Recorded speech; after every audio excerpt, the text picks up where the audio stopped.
Так, друзья, всем привет, кто за мной наблюдает, всем подписчикам. В отдельности хочу передать привет Андрюхе.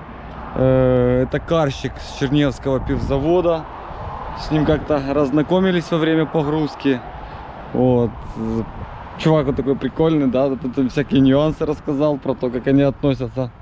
Может быть, это не надо говорить, да? Короче, ладно, Андрюха, тебе привет. Так, теперь, чего вы не увидели? Момент вот этот между сериями. Значит, я выгрузился, получается, выгрузил баночку в Чернигове. Вот, потом загонял машину на ТО.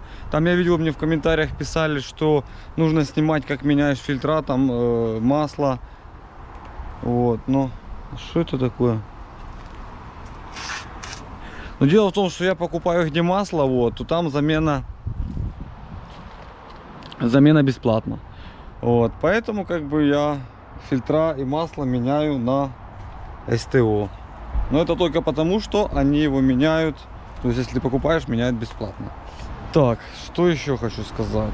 Едем вот это вот, получается, мы загрузились обратно всяким мусором. То есть, бутылка бэушная, кега, поддоны. Общий вес там 10 тонн.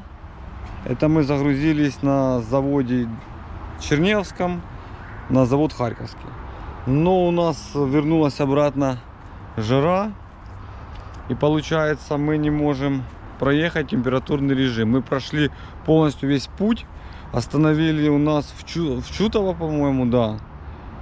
Да, в Чутово на посту остановили. Сказали, что или штраф, выписываем протокол 340 гривен, и ты двигаешься дальше. Или же мы тебя ставим до вечера. Вот. Но это было где-то часов 11 утра. Вот. Я постоял где-то до полтретьего, да, сейчас вот 3. Да, постоял я до полтретьего, смотрю, так тучи вроде надвигают к дождю. Думаю, поеду. Тем более с завода звонят, уже тара нужна. Вот. И что вы думаете? Доехал я уже почти до Песочина. И стал я на заправке ВОГ, потому что мне позвонили и сказали, что в Песочине фуры не пускают. А так как меня уже в Чутово останавливали, то мне по-любому уже грозит протокол, штраф, там 340 гривен. Поэтому я постою здесь лучше еще чуть-чуть. И не будет у меня еще очередного штрафа. Как-то так. Так, а что я с собой вожу? У меня тут как склад новая почта. Это у меня тяга, которая пришла, я заказывал. Рулевая тяга продольная. Это на пивзавод попросили посылку передать. А вот здесь, ну просто в попыхах выезжал, чтобы успеть. Видите как? Выезжал, спешил, а в итоге, блин, приходится стоять. А здесь вот хочу вам показать вот такой вот съемничек. Это я все планирую, как бы, может быть, если где-то будем мы отдыхать, то быстро поменять. Вот этот съемничек топтуловский. Я его покупал где-то года 2 назад. Я на белом магнуме. Да, топтул, видите? JEAB 0646 номер его, я не знаю, его не его, ну короче вот такой вот. Так, цена 1700, и я его покупал 2 года назад на белый магнум, когда менял эти наконечники, поперечные тяги наконечники и продольную тягу менял. И он изумительно, он только щелку, тут шарик стоит, который, ну вообще там сопротивление, когда этот болт крутишь, нулевое, только щелк и все, и она выпала. Так что вот, а такая борода у нас есть. Так что нам ничего не страшно. И купил цепочки на дверцу ящика, чтобы она держалась. Вот такие цепочки и карабинчики. Вот такие. Ну, я уже заранее знаю, что вот эти карабинчики не подойдут, но будем пытаться что-то сделать. Так, и вот что у нас получилось, да? Карабинчик, цепочка. Так, а что крышка? Ну, цепочки были получается, надо было по 70 сантиметров, вот, длина цепочки. А они продают только, ну, метр-полтора. Получается, 1,40 м не продавали. Ну, так мне сделали два кусочка по 75 сантиметров. И крышка получилась так, чуть низковато. Так оно может быть и лучше. Когда тут что-то будешь подлазить, не будешь коленками упираться в крышку. Она почти на земле так лежит, с небольшим зазором. А вот у меня есть такой наборчик резиночек. Я хотел на болтики поодевать резинки, чтобы они не выпадали отсюда. Получается, вот так вот болтик завести и сюда одеть резиночку. Но она на один раз. Поэтому, ну, можно вот здесь вот болгарочкой чуть канавочку сделать и стопорное кольцо. Шлеп. Только болты надо короче. А то эти длинные, и когда ты выкручиваешь, он упирается уже в резьбу. И вот в этот момент и резинки эти, вот эти вот резиночки, их просто щириют в порошок. А так ящик уже потихоньку. Здесь у нас будет полочка с дощечек выставляться. Здесь мы уже сделали такой поддончик. И зальем в омыватель. Такой вот у нас концентрат. 100 мл получается на... Короче, два вот таких вот мерных стаканчика на 5 литров.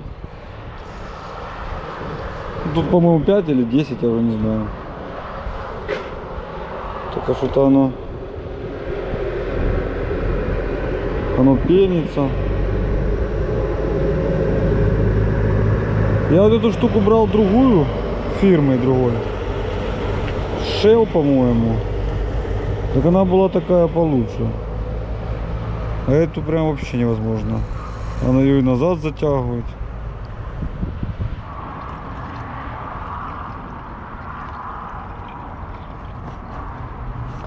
А лимончиком пахнет. Лимончиком пахнет. Так. Короче, это все. Выкинуть.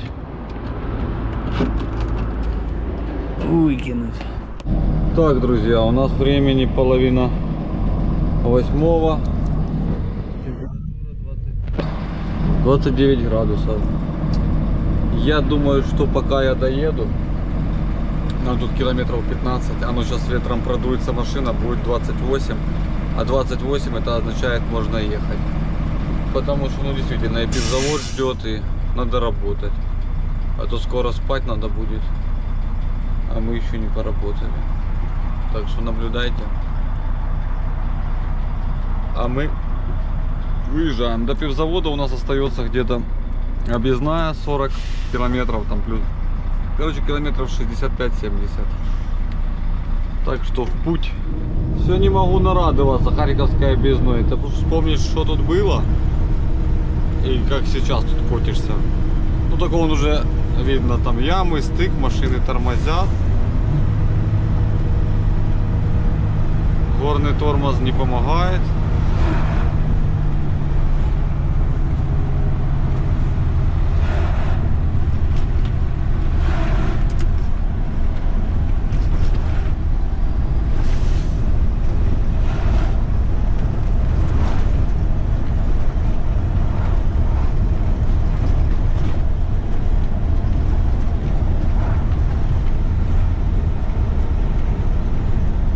Берлога — это развлекательный комплекс, а вот сюда вот направо и сразу налево.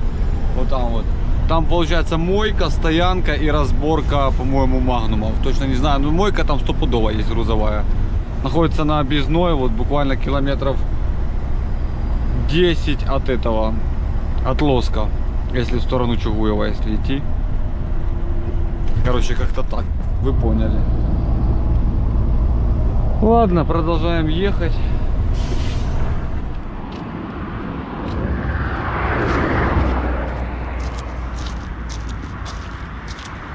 Все те же на манеже, вроде никуда не уезжали 2 недели.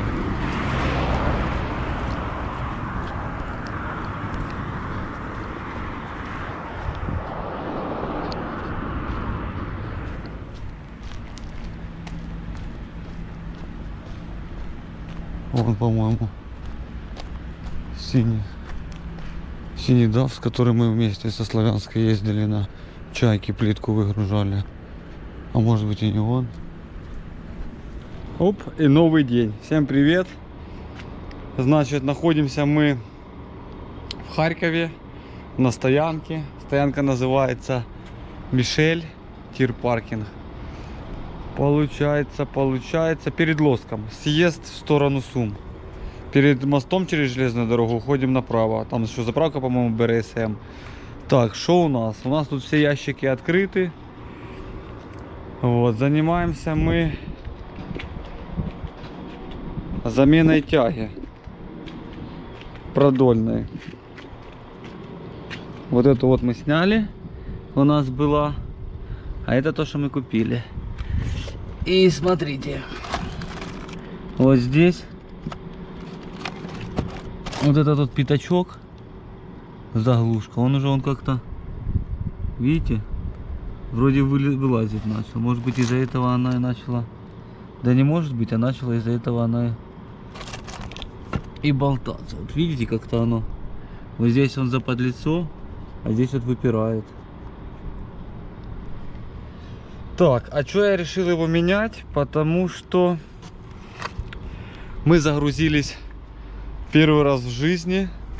Это дело, приеду домой, надо будет отметить. Нам дали загрузку с Харькова на Хуст. Пиво. Вот. Ну, естественно, это горы, это спуски, подъемы. И чтобы вы понимали, с вот таким вот, тем более вот этот пятак, он скоро выпадет. С таким вот ехать нельзя. Так что я как чувствовал, я уже вышел, я забыл кепку и съемник. Ну, чтобы вытянуть эту тягу, выпрессовать из проушин. Вот. И жена, я говорю, возвращаться плохая примета, вот этот вот съемник. Я говорю, возвращаться плохая примета, ладно, типа не буду. А жена вернулась, вынесла мне, короче, кепку и этот съемник. Ну вот как чувствовала, что надо будет. Так, мне как-то везет, я не знаю. Видите, да, то есть особо, ну, жарко, но солнца такого пекла нету, потому что я бы здесь умер бы на этой жаре. Так, быстренько расскажу про замену. Потому что я тут и так, и думал он донкратить. Асфальт проваливается, получается донкратить нереально. Машина груженная. Значит, самый простой способ поменять эту тягу. Выворачиваем колесо до упора влево. У нас, получается, будет свободный доступ к вот этой вот гайке. Вот, откручиваем ее, то есть обычный ключ рожковый, там на 36, я ничего. Я хотел сначала пойти на лоск ударный ключ купить, где-то у меня тут нет, но сейчас покажу. Я обычно практикую.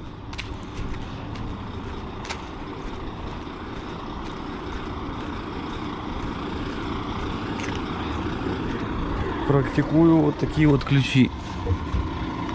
Вот такие вот ударные ключи. Его отдел кувалдой только ляп. И он, получается, он каленый, он не амортизирует, наверное. За счет этого получается. Или просто крепче он, я не знаю. Ну вот такой ключ одеваешь, я вот эти же вот гайки на полурессорах. Я закручиваю вот этим ключом на 46, да. Там на 46. А здесь у нас на 36. То есть получается, мы вот эту вот гайку открутили трубой, то есть рожковый ключ, трубу вот такую вот небольшую. Сорвали его, гайку открутили, съемничек сюда это четко одевается. Выпрессовали, получается, эту сторону тяги. И она у нас упала вниз. Да так упала, он, видите, что дыра в асфальте. Надо будет залепить. Так. О, ничего и не было. Так. Вот. Потом у нас получается эта тяга у нас упала. И даже не на заведенной машине, на заглушенном двигателе. Мы выкручиваем руль в другую сторону. И как раз когда выкручивал, я вот уперся в асфальт. Вот. Потому что ну неудобно. Надо, чтобы кто-то ее придерживал. Ну потом я положил дощечку, она уже по дощечке скользила. Получается, легко выкручивается у нас руль в правую сторону до конца. И вот это вот, как оно правильно, с рулевой колонки рулевая сошка, да, или, да, вот. Получается, оно уходит полностью назад. И у нас подкрылки, там и кронштейны бампера не мешают, чтобы установить сюда съемник. И то же самое, но правда с этой я повозился. Я, получается, одевал ключ, потом трубу и упирался аж ногами, давил. И чтобы вы понимали, ну я не знаю, я уже пытался их греть и стучал, то есть наставлял молоток, но у меня, блин, тут подлезть нереально. У меня вот такая кувалдочка небольшая, блин, даже не кувалдочка, а просто тяжелый молоток. И им особо не ударишь. Вот тут я подставлял и этим бил. Ну это так, это оно, эффекта ноль. То просто гупало, да и все. Чтобы нормально по сошке ударить, чтобы какой-то сдвиг пошел, надо там такая кувалда килограмм на 7. А это все детский лепет. Я, короче, все помазал там вот с солидольчиком. Резьбу помазал, ну именно сам съемник. То есть вот эту часть съемника. Сейчас скажу. Получается, и резьбу попшикал ВДшкой. И вот тут вот, где упирается, тоже помазал солидольчиком, чтобы, ну, все сопротивление, то есть все вот эти тертости смягчить, чтобы, ну, больше можно было затянуть. И вот даже видите, вот тут шарик с подшипником, он даже лопнул. Такое усилие было, я уже расстроился, думаю, блин, не поменяю, потому что, ну, если бы я не выпрессовал съемником, да, вот в таком положении, то мне бы пришлось бы снимать колесо, а машина гружена. Я и так прицеп на подушках опустил полностью, чтобы разгрузить машину. И зада на машине опустил, чтобы перед чуть приподнялся, бампер, чтобы можно было залазить. Короче, с горем пополам. Короче, надо тянуть, пока сок не потечет с этих гаек. И все оно выскочит, надо не бояться. Съемник, конечно, жалко, то, что там шарик вот раздавило. Ну, его можно будет поменять. Теперь по такой же схеме мы собираем обратно. То есть вот это сначала, вот это у нас передняя часть. Вот она у нас передняя часть. Мы сначала ее закрутим, потом руль вывернем до конца влево и эту закрутим. А приблизительно я сейчас померяю от центра и до центра. То есть, поняли, да? Не от начала резьбы, а именно вот от вот этого вот центра. Вот. Рулеткой померяем и до этого расстояния. Потому что резьбы могут быть по-разному начинаться. А вот именно центр вот этого пятачка, он всегда четкий. И когда я поперечную тягу наконечники менял, то я тоже от центров мерил. И у меня там не совпадало, наверное, на 5 или на 4 миллиметра. Не совпадало, когда я уже пригнал на диагностику, чтобы на оборудовании все это мне настроили, то сказали, что там 4 или 5 миллиметров не совпадало. Так что я на глаз почти все сделал четко. Так, а вот эта гайка на 34 у нас получается регулируется длина тяги. Отлично, то есть не надо, допустим, если ты хочешь ее удлинить или укоротить, тебе не нужно будет выбивать, выпрессовывать одну сторону тяги этой, да, чтобы, как рулевой наконечник, да, получается, мы или не выпрессовываем. А, рулевой наконечник мы тоже раскручиваем, получается. Как она, я уже и не помню. Я не помню, короче, как было на белом. Я делал, ну вот такую штуку я реально вижу первый раз. Чтобы оно гайкой типа крутить, и оно удлинялось, укорачивалось. Ой, блядь, где у нас там тяги рулевые? С той стороны. Пойдем на ту сторону.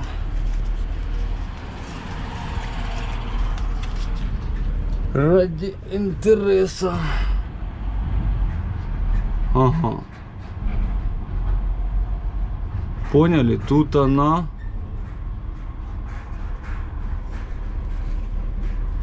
Там получается тяга тоже завальцованная.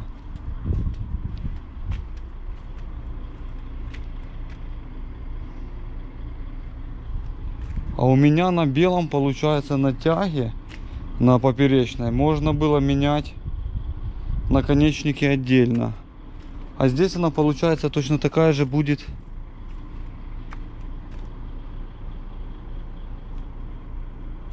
Все, я понял. Короче, вот, смотрите, продольная. На моем, на белом, была такая, как вот эта. Только единственное, была без гайки, вот этой промежуточной, а именно сам наконечник вкручивался в трубу. И если ты хочешь удлинить, укоротить, то надо было одну выпрессовать часть. И тогда, ну, выпрессовал, прокрутил, зажал, обратно запрессовал. Так, а это что-то уже завальцовано. А продольная у меня была на том, получается, тоже без этой гайки. Но с двух сторон менялись наконечники. И стоили эти наконечники, по-моему, по 600 или по 700 гривен. А сейчас мы, получается, меняем все целиком. И вот эту мы меняем целиком, и ту целиком. И стоит оно космос. Если вот это стоит 6700, то та будет стоить 1009. Вот такие вот дела. Вот вам и машины поновее. А там я, получается, вот эту тягу я покупал 4200 и наконечники по 600 или по 800. Короче, получается там 1500 и 4. Ну, короче, 6000 мне обошелся полностью сделать, ну, поменять вот эти тяги на белом.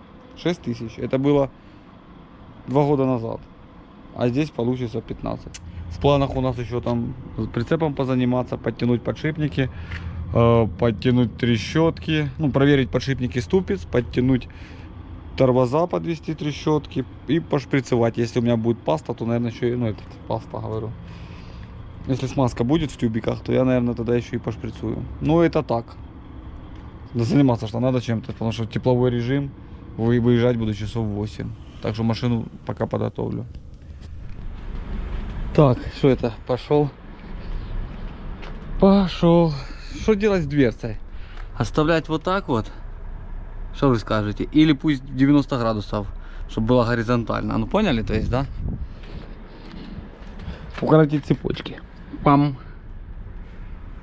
Чтобы дверца была как столик. Или вот так. Тяга новенькая уже стоит. Чик.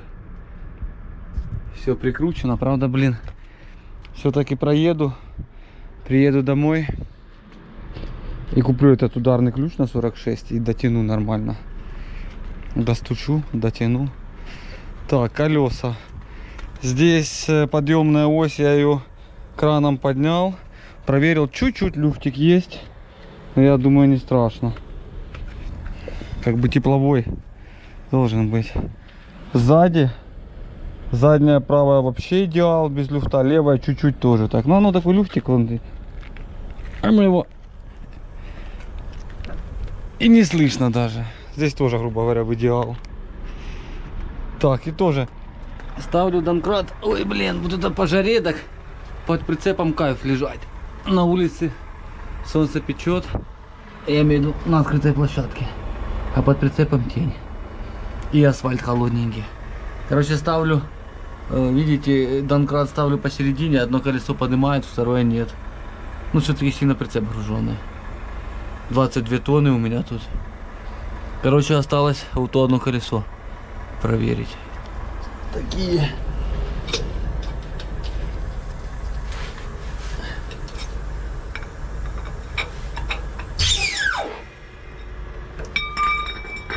Оп. И чик.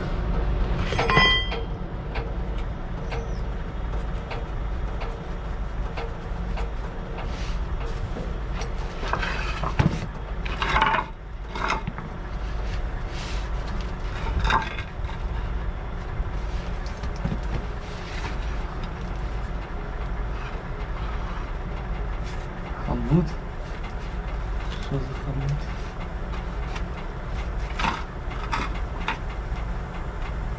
Подушка стремноватая, блин. Она потресканная вся. Я только две задние поменял.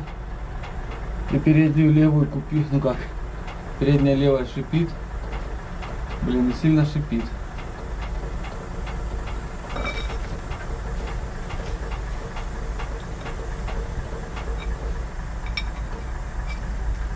И сильно шипит. Блин, это если выстрелить, подушкой стреляют нормально, как колеса. У меня просто ни разу не стреляла, так я не знаю. Ну как-то стремновато. Вот так. Да?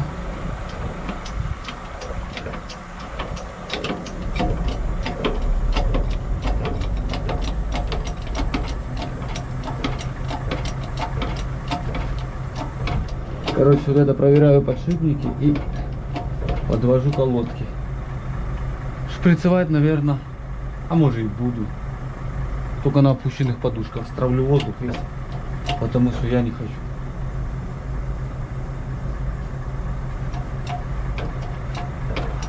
Шип, правда, стрельнет.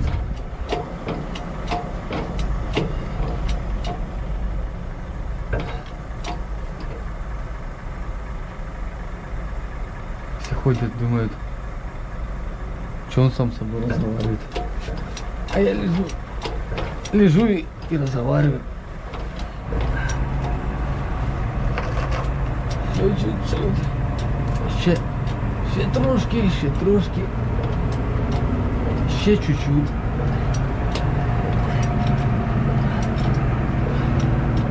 О, все.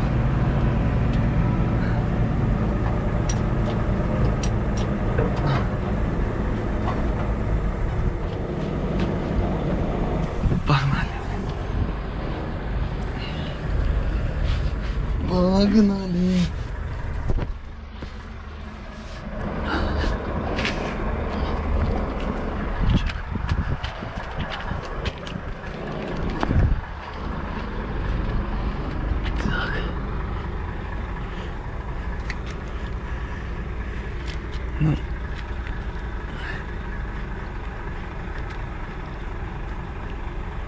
Ну чуть-чуть. Уже должен, я думаю, такой люфтик быть еле-еле-еле.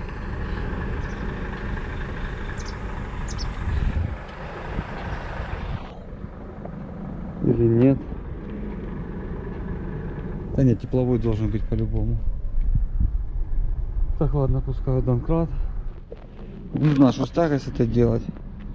Говорят, что их реставрируют же. Вот этот палец хороший. Он такой тухенький. Но тут уже потресканы. Почти потрескано. Видите? Пыльник. Просто оставить его на всякий случай. Что делать? Вот этот вот хомут просто открутить и выкрутить наконечник. Вот эту байду выкинуть. Блин, шлепки. Короче, вот эту байду выкинуть, а вот этот оставить. Или все забрать в металлолом.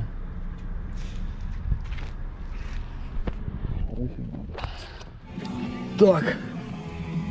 Занимаемся уборочкой. Постирали робу. Ну, рабочую одежду. Она на солнце за секунду высохла. Так, все как планировали, все сделали. Тягу сделали, колеса протянули, тормоза подвели. Подшипники проверили, все нормально, не трогали. Шприцевать я не шприцевал, потому что я ленивый. Потому что машина груженая, подушка шипит, думаю, сейчас выстрелит. Короче, не хотелось там сильно лазить. Уже приеду домой, буду менять подушку и заодно пошприцую. И надо будет еще тягу перетянуть, ту, что поменял. Короче, такие дела. Сходил в душик, привел себя в порядок. Сейчас убираю в кабине и едем в Киев. Влажная уборочка. Это очень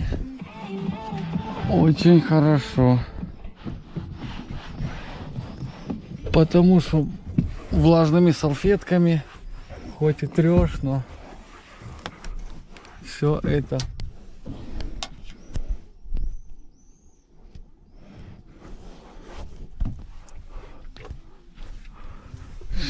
не то. А когда вот так вот быстренько пробежался, то и спать в машине легче. Опа. Замочки. Кстати, вот эти замочки, их найти новыми нереально. На разборке они стоят, по-моему, такой один замочек 100 с чем-то, 150 гривен. И это если сильно повезет. Так, специальный отдел для кепки. Для белоснежной кепки BMW, которая уже не белоснежная. Опа. Панелька, чтобы все было чистенькое. Сам чистенький, машинка. Мусорный пакет, да, обратили внимание?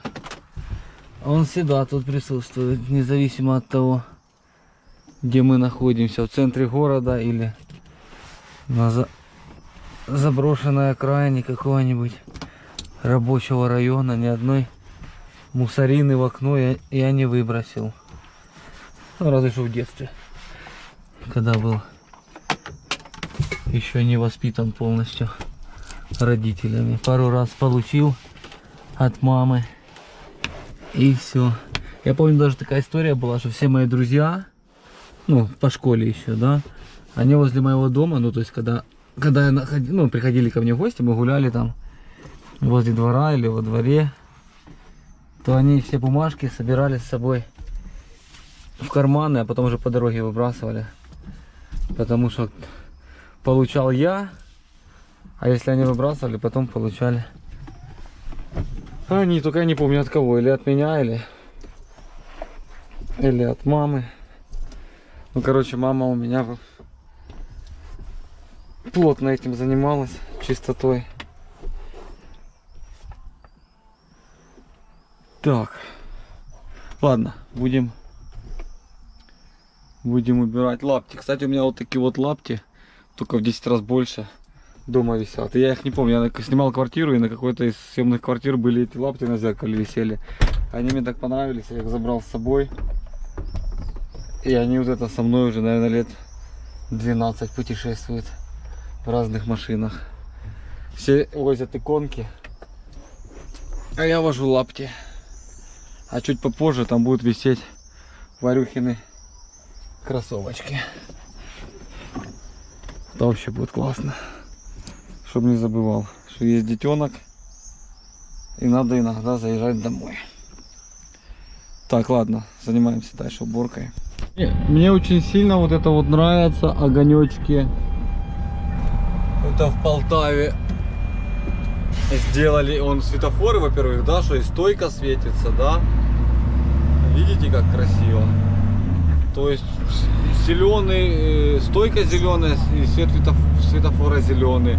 Если красный горит, то и стойка, то есть сама опора загорается тоже там желтым, красным. А в центре уже нету этих огоньков.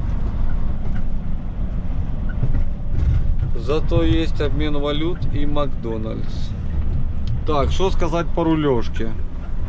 Значит, по самой тяге, по ее длине регулировал я, мерял. Сделал я точно такую, как ту. Но вот видите, спицы чуть-чуть не попадают. Надо чуть тягу удлинить. Ну, это так можно играться. Я думаю, что я еще поперечную, когда поменяю, я потом заеду на станок, ну, на стенд схождения, чтобы отрегулировали. Они там все сразу регулируют, и продольную, и поперечную.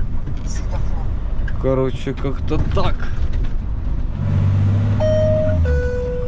Вот это пикает у меня навигатор перед каждым светофором, наверное, или пешеходным переходом. А, пешеходным переходом.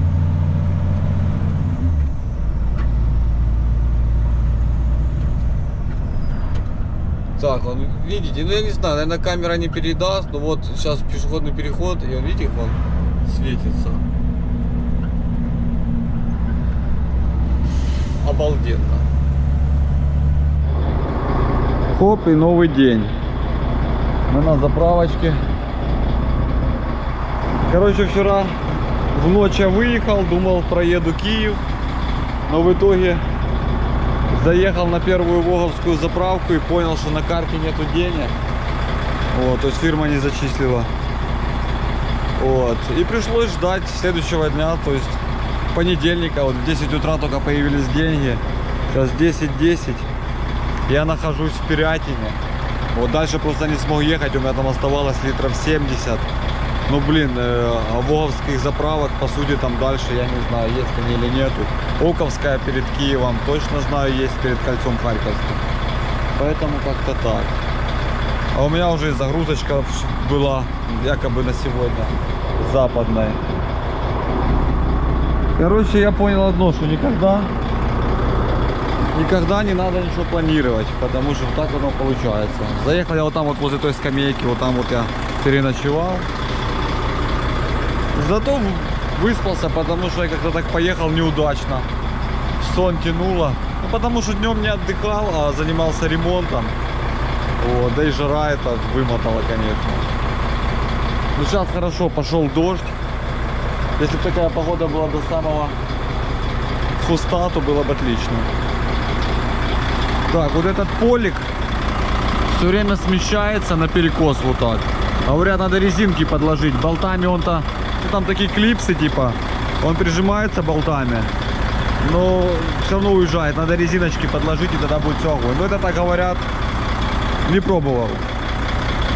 Или на двойной скотч на какой-то, блин, что-то приклеить. Не, ну вообще, думаю, такие полоски резинки на клей приклеить к алюминийке, к полику, а потом уже прикрутить. И будет красота. Вот так, не знаю, опять заливать или 300 литров, или полный бак. Залью, наверное, полный бак. От греха подальше. Так, друзья, мы уже на Житомирской трассе. Сзади меня заправочка.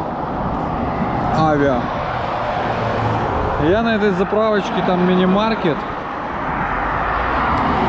Я так удивился, там такие цены, то есть вода там 18 гривен, бутылка минералки, то есть как в АТБ, грубо говоря.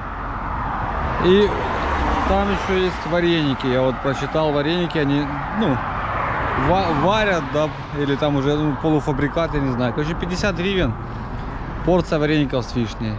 Так вот заказал, попробую. Ехать вообще не могу. Солнца нету. Ну и так пробивается сквозь тучи. Но так хреново, это капец. А ну... И вроде ж ночь спал нормально, и дождь шел. Но тяжко. Ну хорошо, что хоть Киев прошел. Тут уже финишная прямая до Львова. По машинке тут вроде все нормально.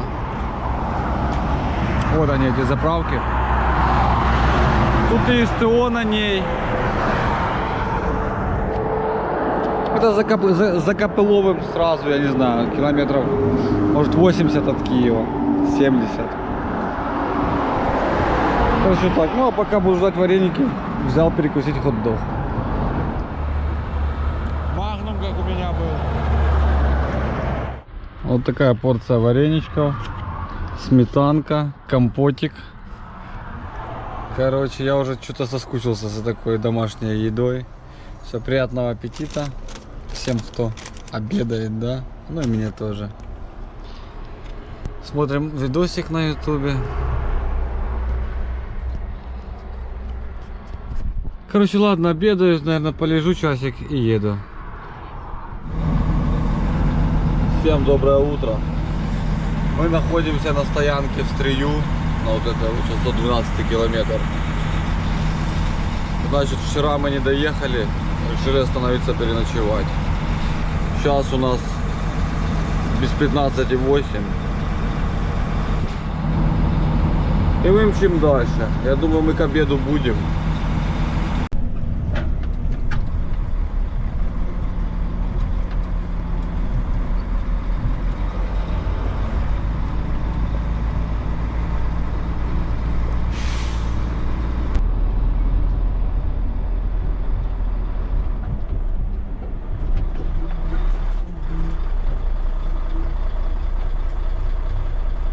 Доброе утро.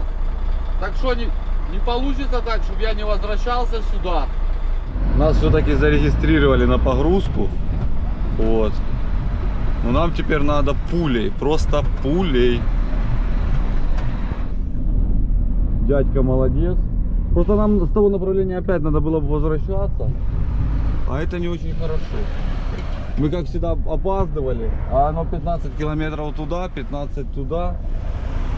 Там записались, там расписались.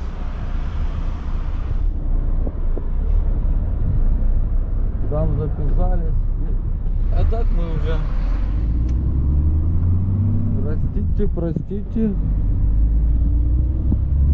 Простите меня за все.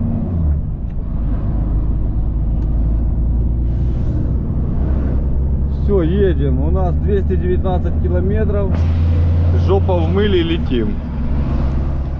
Так, обнаружилась небольшая поломочка. У меня там протекает, на гидроусилителе протекает шланг высокого давления. Я так понял. Завальцовочка, там опрессовочка это уже не держит. И уже в поворотах слышу ну, начинает гудеть. Начинает гудеть. У нас есть чуть-чуть АТФ-ки, полканистры. Сейчас мы ее зальем быстренько. Поднимем кабину. Ну, чтобы не спалить насос, потому что я на легковой машине когда так на BMW спалил.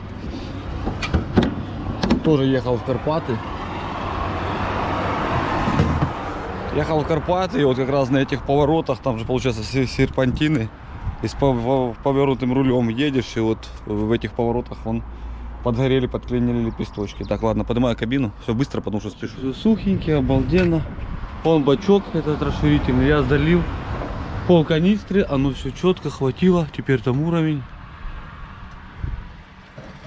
Вот.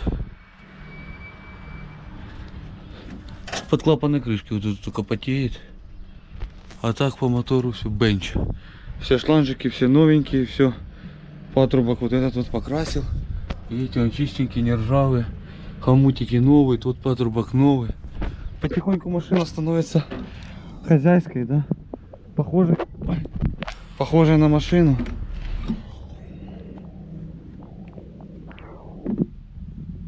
Похожая на машину. Да, только, блин, на это все денег уходит. Я посчитал, у меня долгов на пол машины.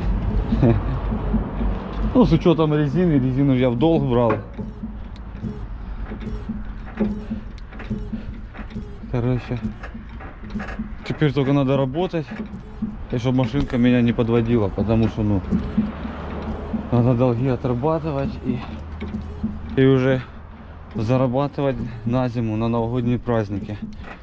Потому что, как говорил папа, если в майке, если в рубахе не заработал, то в куфайке точно не заработаешь. Ну, это типа, если летом не заработал, то зимой сложнее ей заработать. Так что такие дела. Фух, я в этом рейсе, блин, эту монтировку с рук не выпускаю. Помните, то донкраты тягаю, то кабину поднимаю.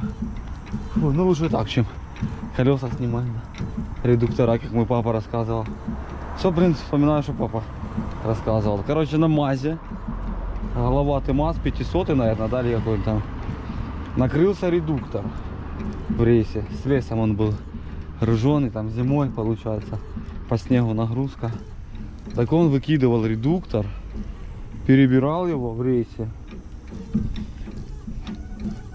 и обратно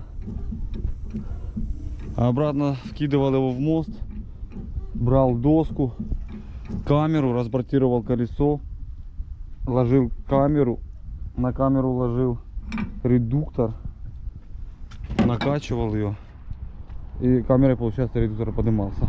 Вот так. А сейчас он дальнобойщики ремнем ось не могут подвязать.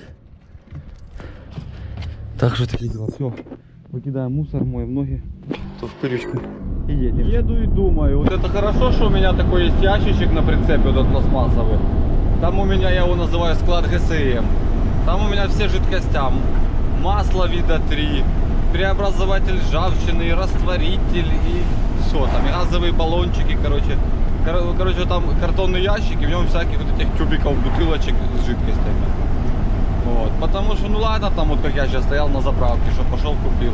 А если где-то в поле, поэтому, ну, главное не забывать его обновлять, потому что у меня там уже половина реквизита нету, надо докупать и ложить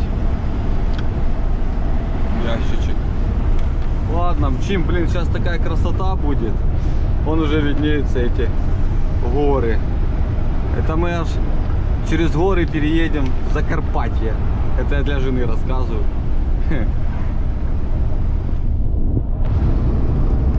Ладно. Наблюдайте.